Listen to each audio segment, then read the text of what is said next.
अगर आप मोटरवे पर M2 इस्लामाबाद की तरफ से लाहौर आए हैं तो टूल प्लाजे पर 1 दर्जन से जायद बूथ हैं। हर बूथ में एक मोहतात अंदाजे के मुताबिक 1 मिनट में 6 गाड़ियां गुजरती हैं और यही एक बूथ 1 घंटे में 360 गाड़ियों की गुजरगाह है। इसी तरह 12 अदद बूथ से 4320 गाड़ियां 1 घंटे में गुजरती हैं और 24 घंटों में तकरीबन 1,03,680 गाड़ियां गुजरती हैं। इस्लामाबाद से लाहौर तक एक कार का टैक्स 1,000 रुपया है और इसी तरह बड़ी गाड़ियों का 4-5 हजार तक टैक्स चला जाता है।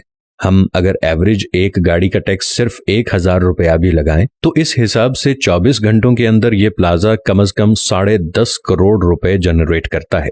इस तरह मुल्क भर के मोटरवे और हाईवेज पर इन टूल प्लाजों की तादाद गिन लें और फिर इनको करोड़ों से ज़र्ब दें तो सिर्फ टोल टैक्स की मद में रोजाना के हिसाब से अरबों रुपए हुकूमत के खजाने में जमा हो रहे हैं। आप जिस गाड़ी में सफर कर रहे हैं इसमें पेट्रोल की मद में कम से कम 1 लीटर पर 50 रुपए टैक्स काटा जा रहा है। आप हिसाब करें कि रोजाना लाखों गैलन के हिसाब से जो पेट्रोल डीजल कंज्यूम हो रहा है इसका टैक्स भी रोजाना अरबों रुपए के हिसाब से हुकूमत के खजाने में जा रहा है।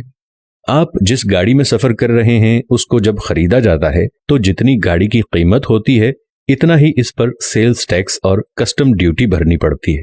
आप जिस गाड़ी को अपने पास रखते हैं उसकी सालाना एक्साइज ड्यूटी भी अरबों रुपए में जमा होती है।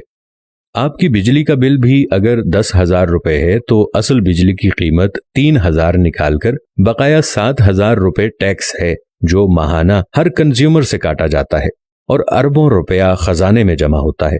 इसी तरह गैस के बिल पर भी इसी शरह से टैक्स लग रहा है और खजाने में जमा हो रहा है। आप एक मेडिकल स्टोर से 300 रुपए की दवाई खरीद रहे हैं।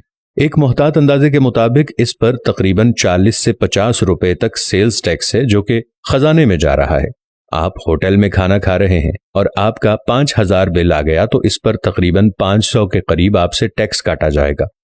आप अपने मकान का नक्शा पास करवा रहे हैं और आप किसी भी डेवलपमेंट इदारे के दफ्तर में जाएं तो लोगों की कतारें लगी हुई होंगी जिनसे 40 से 50 हजार रुपए फी नक्शा फीस जमा की जाएगी।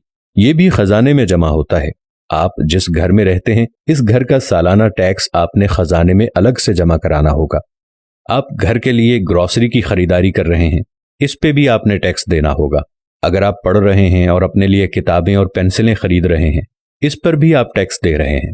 आप किसी सयाहती टूर पर जा रहे हैं तो कई जगहों पर नाके लगे हुए होते हैं और TMA के नाम से आप पर टैक्स लिया जा रहा होता है।